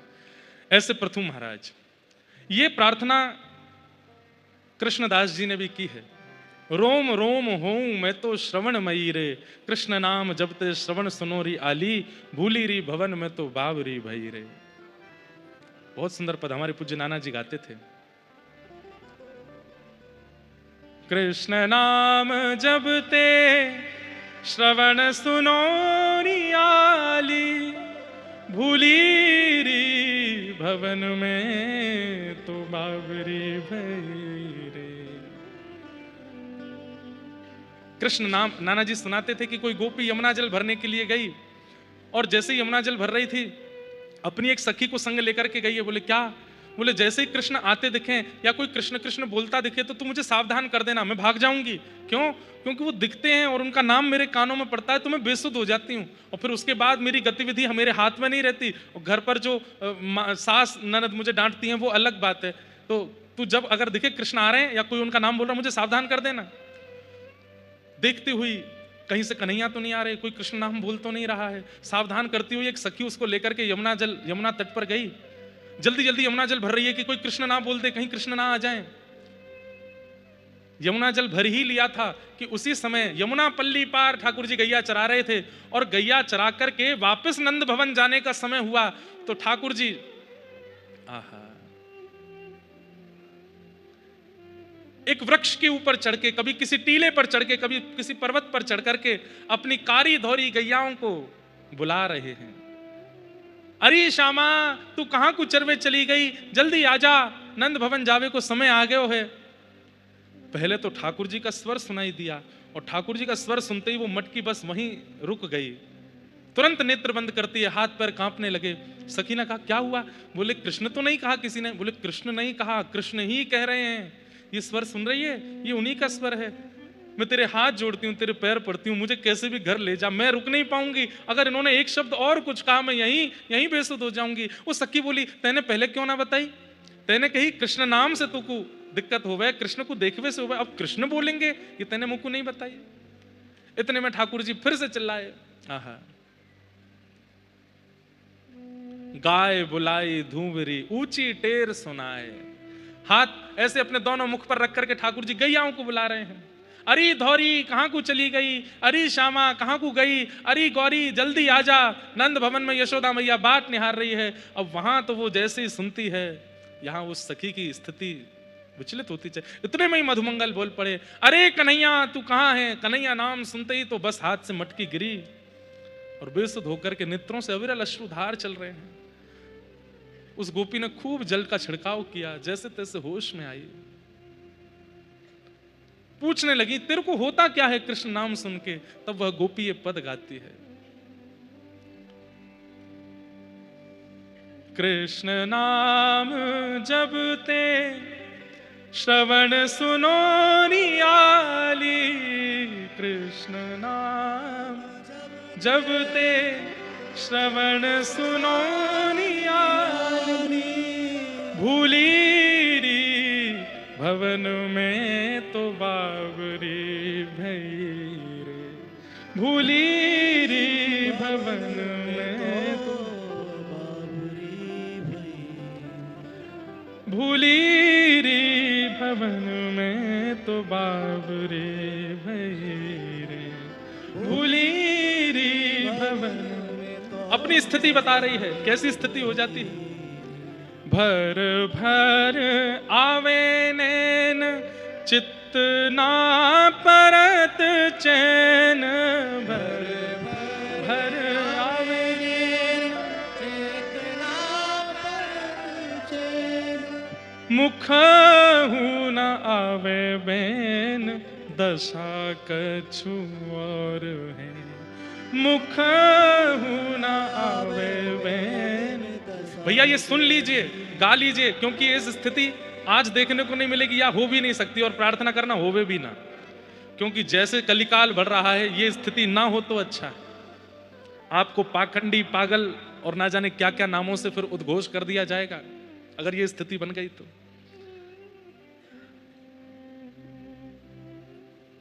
तन की दशा कछु कछु कछु की कछु है गई, तन की दशा कछु की कछु है गई, तन की दशा कछुई कछु है गई, तन की दशा कछु की कछु है गई, अंग अंग हूँ मैं तो श्रवण मई रे, अंग अंग हूँ मैं तो श्रवण। उस गोपी ने कहा तो को कृष्ण नाम ते इतनी दिक्कत है जावे तो तू कानन में रुई लगा के आए कर, कानन में उंगली डाल के चले कर। बोली अरे सखी, ये दो सुनते तो यहाँ पे उंगली डालू ना, मेरे तो रोम रोम सुने, यहां से भी सुनाई देवे, यहां से भी सुनाई देवे, यहां से भी सुनाई देवे, यहां से भी सुनाई देवे, प्रत्येक रोम सुने। काय को ढक के जाऊं, काय को लगाए के कहां कहां रुई ढक के जाऊं, रोम रोम हूं मैं तो श्रवण में ही। कृष्णदास जी, नंददास जी का पद है ये। नंददास जाके श्रवण सुने ये गति भई, नंददास जाके श्रवण सुन ये गति भई, माधुरी मूरत के धोखे सी दई, माधुरी मूरत की धोखे सी दई। कृष्ण नाम जपते श्रवण सुनो रियाली, भूली री भवन में तो बाबरी भई। बंधुओं, कृष्ण विरह में उत्पन्न होने वाली जो भी तन की दिशा, इसकी एक ही औषधि है, इसकी एक ही औषधि है, कृष्ण चर्चा। बस उनकी चर्चा में वो व्यक्ति रहेगा तो ठीक रहेगा। बस चर्चा बंद हुई, दर्शन तो होने से रहे, दर्शन नहीं हो रहे इसीलिए तो विरह स्थिति में है। केवल चर्चा ही उसको जीवित रख सकती है, केवल कृष्ण कथा ही उसको जिला सकती है। कृष्ण कथा का विश्राम होते ही वह इसी स्थिति में श्री चैतन्य महाप्रभु, आहा गौर पूर्णिमा आने वाली है, महाप्रभु जी का प्रादुर्भाव, पता नहीं कैसे मेरे चित्त से ये बात चली गई। श्री चैतन्य महाप्रभु का प्राकट्य दिवस है, जिस दिन हम होली खेल रहे होंगे, गौर पूर्णिमा। महाप्रभु जी की स्थिति का वर्णन, कहां मोर प्राणनाथ मुरली वदन। वृंदावन आए हैं जब पहली बार, बोलो बोलो गोपीनाथ कोथाय मार गोवर्धन। सबसे पूछ रहे हैं जा जा करके, यमुना जी बोलो, रज बोलो, गोपीनाथ बोलो, मेरे श्याम सुंदर कहां हैं। जयपुर में भक्तमाल में चैतन्य महाप्रभु का चरित्र इस वर्ष रहा, जिसमें जगन्नाथपुरी वे पहुंच गए हैं, उससे आगे का प्रसंग अभी रह गया है। इस वर्ष यदि संभव होगा तो कहेंगे, बहुत सुंदर है चैतन्य चरित्र। कौन है श्री चैतन्य महाप्रभु? श्री ठाकुर जी किशोरी जी से कहते हैं, हे श्यामाजू, मैं ब्रज छोड़ के मथुरा चलो गयो, सो मेरे वियोग में आपने जो विरह सयो है, मैं बाकी भरपाई करना चाहूं। तो किशोरी जी बोली, कैसे करोगे? बोले, जो विरह मेरी अनुपस्थिति में आपको हुआ, वो विरह मैं सहूंगा जाकर के पृथ्वी पर, अपने ही लिए, अपनी ही याद में, अपना ही नाम गा करके। किशोरी जी कहती हैं, सह नहीं पाओगे, ये तो मैं हती जो सह गई, आप नहीं सह पाओगे। ठाकुर जी बोले, ने कृपा तो करो, एक बार अनुग्रह तो करो। तो तन है गौर, यानी कि श्री राधा रानी के तन में आए हैं, और आत्मा है श्री कृष्ण, और चिंतन है विरह का। किसके विरह का? श्री ठाकुर जी के विरह का।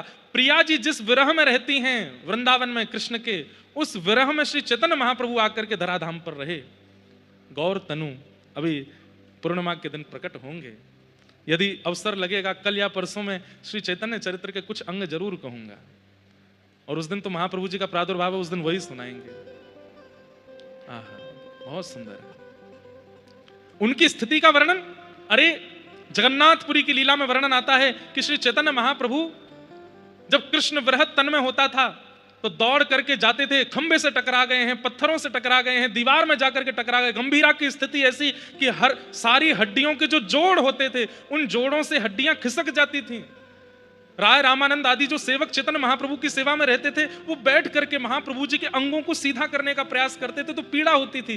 तब कहते थे कि हरिनाम गाओ, हरिनाम गाओ, हरिनाम गाओ। तब हरिनाम गाते तो हरिनाम गाते गाते गाते वह अंग फिर से अपने स्थान पर आ जाते, जोड़ अपने जोड़ पर आ जाते। नहीं तो कहाँ आजानुलंबित जिनकी भुजाएं हैं, ऐसे चैतन्य महाप्रभु कृष्ण विरह में सुकुड़ करके छोटे से हो जाते थे, क्योंकि अंग पर हड्डियां जो स्थान पर थी वो अपना स्थान छोड़ देती थी। ऐसा विरह, और उस विरह को औषधि केवल एक होती थी कि आसपास बैठ करके सब केवल कृष्ण गुणगान करो, कृष्ण लीला गाओ, उसी से ही ठीक होते थे। बहुत खतरनाक है कृष्ण विरह की स्थिति। प्रार्थना कीजिएगा कि हमारे अंदर आवे ही ना, हम बस सुनकर के ही राजी रहें, क्योंकि आ गई तो फिर सह नहीं पाएंगे। ऐसे श्री पृथु जी महाराज हुए जिन्होंने भगवान से 10,000 कान मांगे। तत्पश्चात श्री पृथु जी महाराज की कृपा से पृथ्वी नाम पड़ा। हमें ठाकुर जी को जन्मोत्सव भी करना है, फिर उत्सव भी करना है।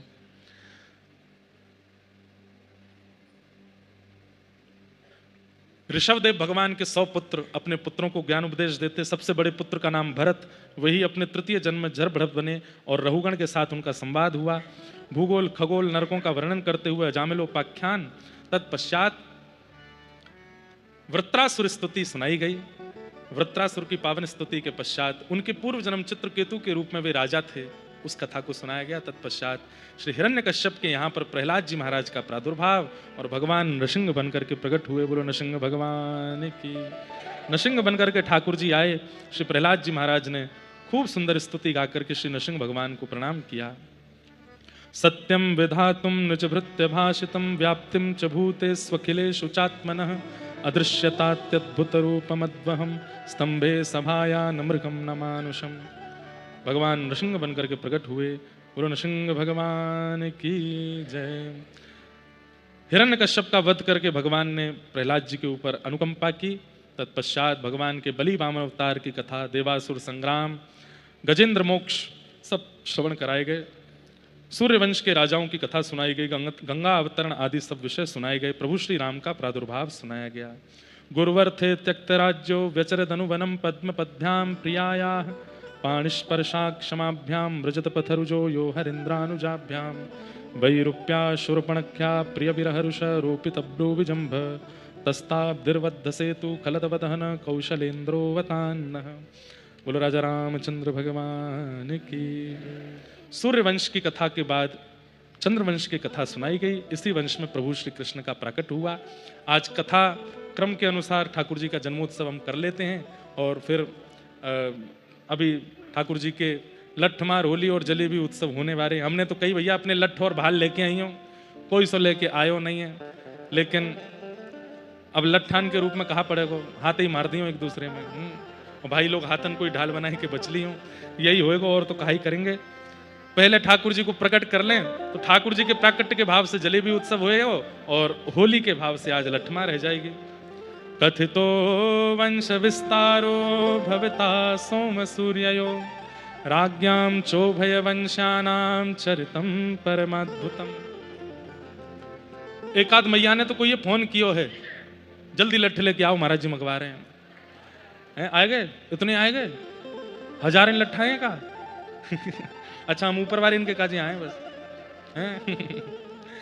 चलो आप लोग तो फिर एक आध के सिर वेरे फोड़ दोगे, अपनी रंजिश निकालोगे, हम ही लोग मंचवारी ही कर लेंगे आपस में जो करना होएगा। तो श्री परीक्षित जी महाराज सुखदेव जी से वंदन करते हुए निवेदन करते हैं, नाथ आपने सब कथा मुझे सुनाई, पर अब कृष्ण कथा तो आप धैर्य पूर्वक विस्तार से मुझे सुनाइए। तब श्री शुकाचार्य जी महाराज ने परीक्षित जी की बड़ी प्रशंसा की कि तुम अब सम्यक व्यवस्थिता बुद्धि तब राजर्षि सत्यम। अब तुम्हारी बुद्धि व्यवस्थित हुई है। क्यों? क्योंकि तुम कथा लीला श्रवण में इतने अनुरत हो चुके हो कि अब तुम्हें अन्य क्रियाओं की ज्यादा विशेष इच्छा नहीं रहती। नहीं तो लोगों की बड़ी इच्छाएं रहती हैं। लोग बाग कथा के बीच में कहेंगे ये वाला भजन सुना दो। अच्छा भजन सुनने आए हो, कथा सुनने आए हैं, ये वाला भाव सुना दीजिए। अरे कथा सुनने में रुचि रखो, लीला सुनने में, भक्त चरित्र सुनने में, उससे कुछ सीखने में रुचि रखो, जैसे परीक्षित जी की रुचि है।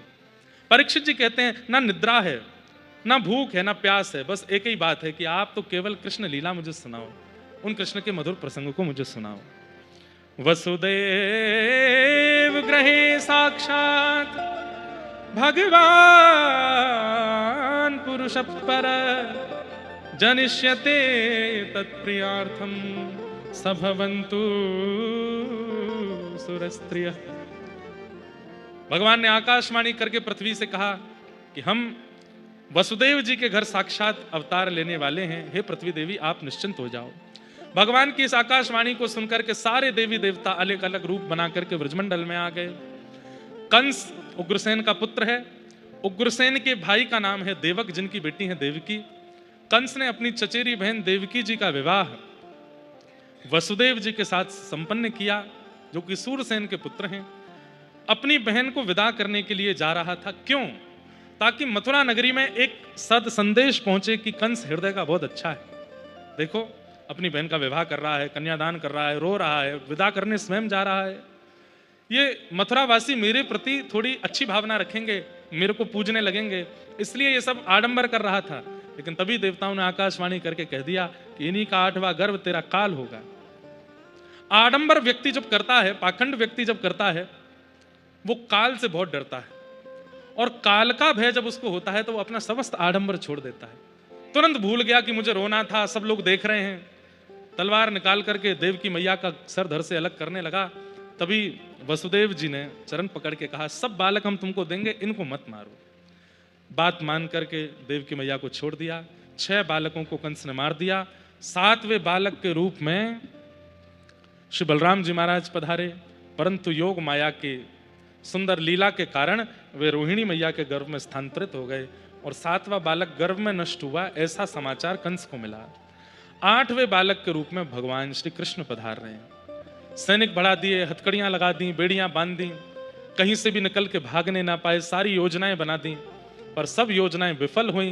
भादों का महीना और जैसे ही मध्य रात्रि हुई, मंदम मंदम जलधरा, मंदम मंदम जलधारा गिर रही है, सब गहरी नींद में सोए हैं। और तभी देव की मैया के गर्भ से एक दिव्य पुंज प्रकट हुआ और देखते ही देखते शंख चक्र गदा पद्मधारी श्रीमन ठाकुर जी वहां पर प्रकट हो गए हैं। बोलो बाल कृष्ण लाल की। हाथ जोड़ करके सब प्रणाम करो। तमद्भुतम बालकमंबुज क्षणम चतुर्भुजम शंख गदायुधायुधम श्रीवत्सलक्ष्मं गलसौभकौस्तुभम पीतांबरम सांद्रपयोद सौभगम। हे नाथ, क्या सुंदर छवि है ठाकुर जी की। अद्भुत हैं लेकिन बालक हैं, छोटे से बालक ही हैं, लेकिन 4 भुजा के रूप में प्रकट हुए, शंख चक्र गदा पद्म लेकर के आए, कौस्तुभ मणि पहन करके, पीतांबरी पहन के ठाकुर जी आए हैं।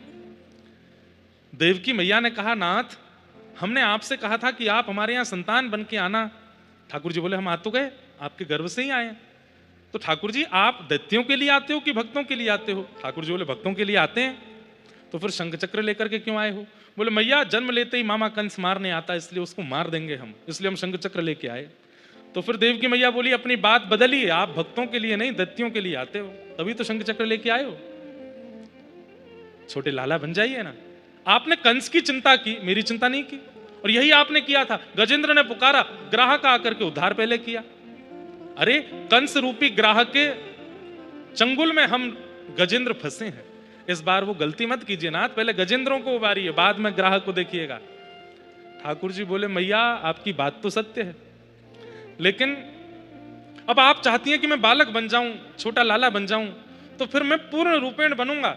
फिर आप ये मत कहना कि अरे कंस आया, इसको देख लो, फिर मैं बहुत जल्दी बड़ा होकर के मैं करने में सक्षम हूं, लेकिन मैया आप प्रार्थना करेंगे कि मैं बालक बन जाऊं, तो फिर मैं पूरी लीला करूंगा बालकों वाली।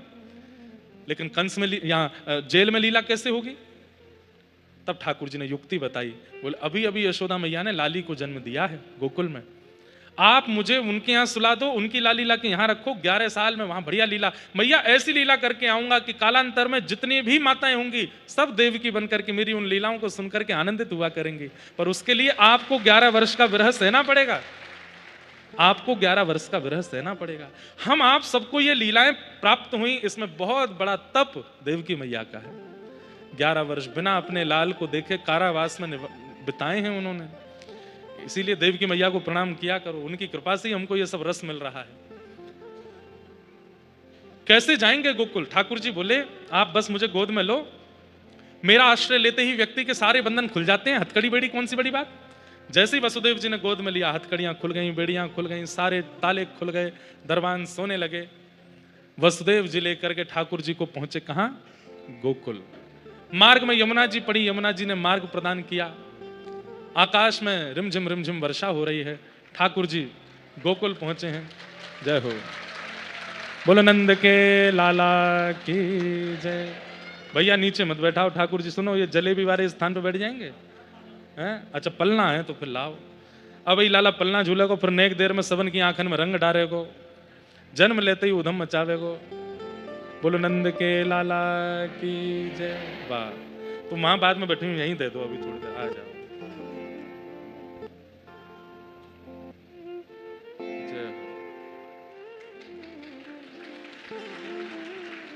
हम बे धीरे धीरे ताली बजाइयो, कंस उठ जाएगा नहीं तो। जय वाह, बोलो नंद के लाला की। वसुदेव जी लाला को लेकर के गोकुल गए, कब कब में अदला बदली कर गए, कोई को पता नहीं चली। लाली को लेकर के जब कंस के पास पहुंचे, हथकड़ी बेड़ियां लग गई, लाली रोने लगी। कंस ने आकर के जैसे ही बालक को पटका, अष्टभुजी देवी काली के रूप में प्रकट हो गई। कंस को बता दिया तुम्हारे शत्रु ने तो जन्म ले लिया। आज तो भाई बोनस उत्सव है, हैं? पहले नंदोत्सव की बधाई बटेगी, फिर जलेबी बटेंगे। आप सब लोग खूब आनंद करियो, कल की तरह मत करियो, एक दूसरे पर झपटो। और सुनो एक बात हमारी बहुत ध्यान से, ये आगे वाले जो हैं आप लोग ज्यादा इतराया मत करो, ठीक है? आप लोगों को लड्डू मिल जाते हैं, जलेबी मिल जाती है, पीछे वालों को क्यों नहीं देते हो? तो जैसे हम मंच से आपको लुटाते हैं, आप लोग लूट के पीछे वालों को लुटाया करो, ताकि पीछे तक सब तक पहुंचे, ठीक है? और सुनो, लूट करके जाने पीछे नहीं लुटायो, वाकू बगलवारी की सौगंध है। हाँ, आज ये सौगंध अलग हो गई है। अब ये है कि जाने लूट के पीछे नहीं दियो, वाकू बगलवारी की कसम लग जाएगी। तो जो लेकर के जेब में धरन लगा, के हाथ पकड़े, बोले पहले पीछे लुटा। और कहीं ऐसा मत कर दियो कि सबरी लुटामन पीछे ही चली जाए, आगे बचे ही नहीं। एक अपनी जेब में रखियो, एक पीछे लुटाई दियो, ठीक है? ऐसे करियो सबरे। यहां ब्रज में महाराज सबन को लगवे लगी कि अब के लाला होएगो। नंदा सुनंदा ने जाय करके यशोदा मैया के बगल में जैसे ही देखी महाराज, और जहां चदरिया हटाई, हैगा हैगा हैगा हैगा हैगा हैगा हैगा हैगा हैगा, एक दूसरे को मुंह बंद किया, बोले अभी हल्ला मत करो। ये खबर सबसे पहले नंद बाबा को सुनाएंगी, लेकिन नंद भवन से बाहर निकलते ही वो तो गली चौबारे सब जगह चिल्लाती जा रही हैं, हैगा हैगा हैगा हैगा हैगा हैगा हैगा। ब्रजवासी सब अपने अपने घरन से निकल के आए, बोले कहाँ भयो? अनेक जोर से पूछो, हम ना बता रहे कहाँ भयो। अरे ब्रजवासी इनकी कृपा सो, नंद बाबा की गैयान की कृपा सो, यमुना जी की कृपा सो, नंद बाबा के घर नीलमणि जैसो लाला भयो है। बधाई हो, बधाई हो, बधाई हो। नंद बाबा को जैसे ही पता चली, महाराज यमुना जी में स्नान करके ब्राह्मणन के पास गए, स्वस्ति वाचन कर रहे हैं, बंधन बार बांधे गए हैं, मंगल गीत गा रहे हैं और सब नृत्य कर रहे हैं। हो ब्रज में, हो ब्रज में, हो ब्रज में है रही जय जयकार नंद घर लाला जायो है।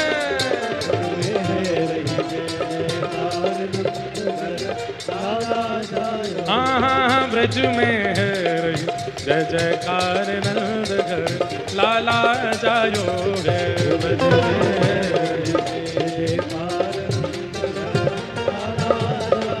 लाला जायो है, नंद रानी ने लाला जायो है। हाँ लाला जायो है, नंद रानी ने लाला जायो है। अरे हाँ लाला जायो है, यशोदा ने लाला जायो है। हाँ लाला जायो है, यशोदा ने लाला जायो है। ओ ब्रज में, हाँ ब्रज में अभी आनंद नहीं आयो है, भुजा उठा करके नेक भाव से कहो, ओ ब्रज में, ओ ब्रज में, ओ ब्रज में है रही जय जयकार नंद घर लाला जायो है।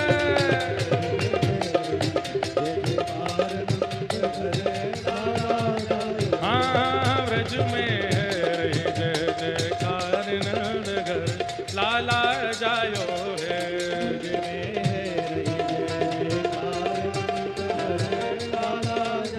बधाई हो।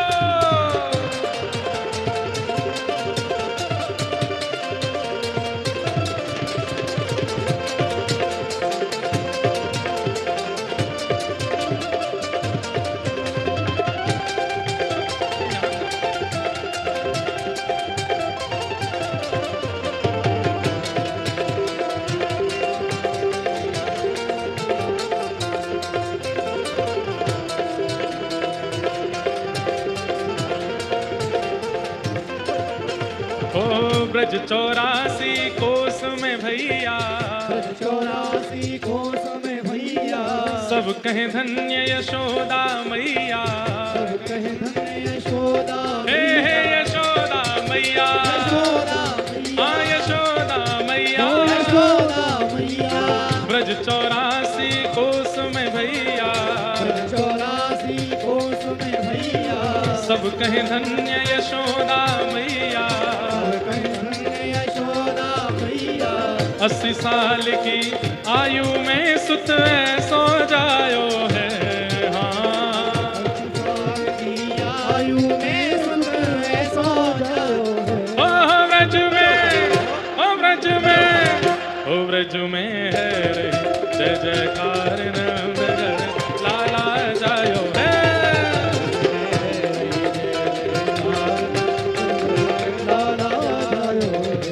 व्रज में है रे जय जयकार नंदघर लाला जायो है। व्रज में है रे जय जयकार नंद घर आनंद भयो, नंद घर आनंद भयो, हे यशोदा के लाला भयो, हे नंद जू के लाला भयो, प्यारो राधा रमन लाल भयो, श्री राधा वल्लभ लाल भयो, हे नंद जू के लाला भयो, नंद जू के लाला भयो।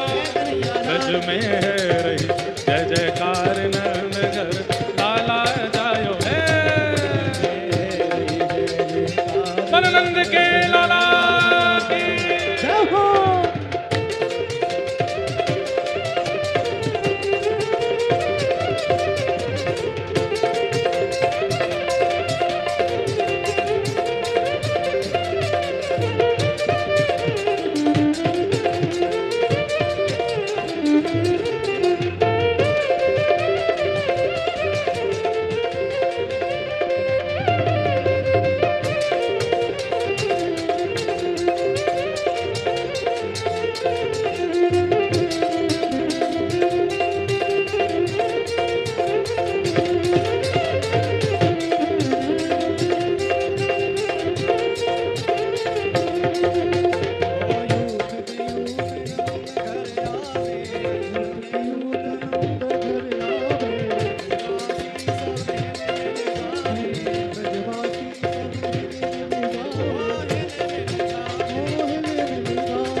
साल की आयु में सुत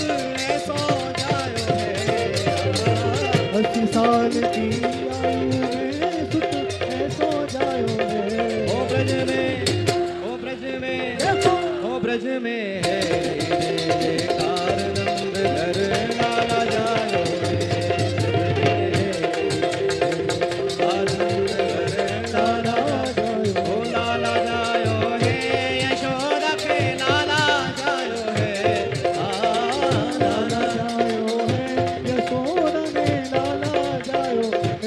ब्रज में, ओ ब्रज में, ओ ब्रज में है रही जय जयकार नंदघर लाला जायो है।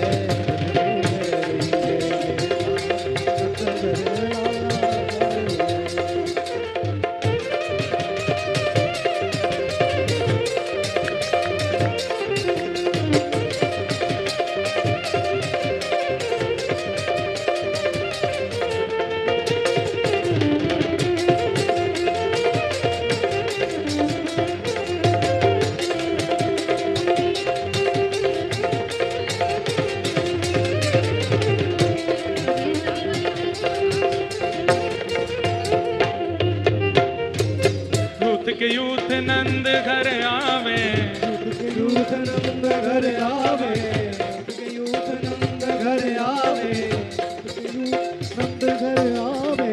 थोड़ी देर भैया सब रुक जाओ ने। आप लोग कैसे ढीले पड़े हो, भुजा उठाओ। बधाई है, बधाई है, बधाई है, बधाई है, बधाई है, बधाई है, बधाई है, बधाई है, बधाई है, बधाई है, बधाई है, बधाई है, आनंद को बधाई है, जो बधाई है, बालन को बधाई है, भाई है, बधाई है, ब्रजवासिन को बधाई है, ब्रजवासिन को बधाई है, लाला जन्म की बधाई है, लाला जन्म की बधाई है, बधाई है, बधाई है, भाई है, बधाई है, बधाई है, बधाई है, बधाई है, ओ ब्रज में, ओ ब्रज में, देखो ओ ब्रज में है जय जयकार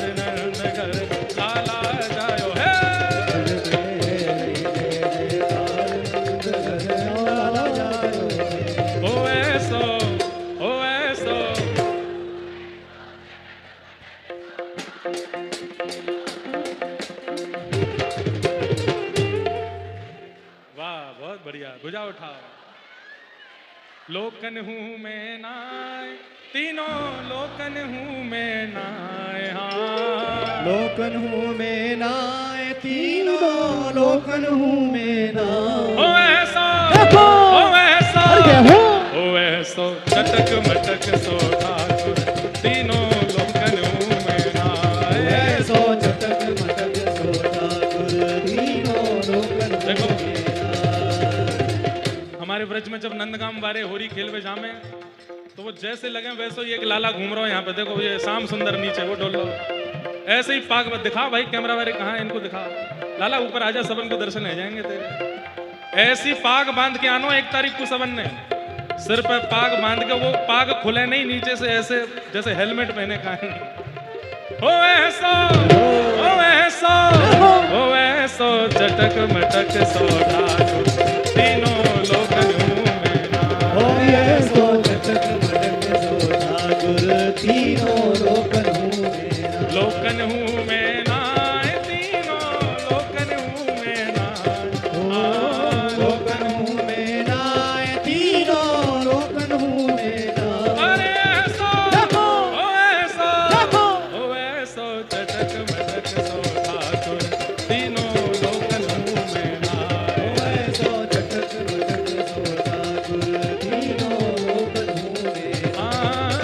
ऐसो चटक मटक सो ठाकुर, तीनों लोकन हूँ मैं नाय। ओ ऐसो चटक मटक सो ठाकुर, तीनों लोकन हूँ मैं नाय। तीन ठोर ते टेढ़ो दिखे, तीन और ते टेढ़ो दिखे, नटकी सी चलगत यह सीखे, लड़की सी चलगत ये सीखे।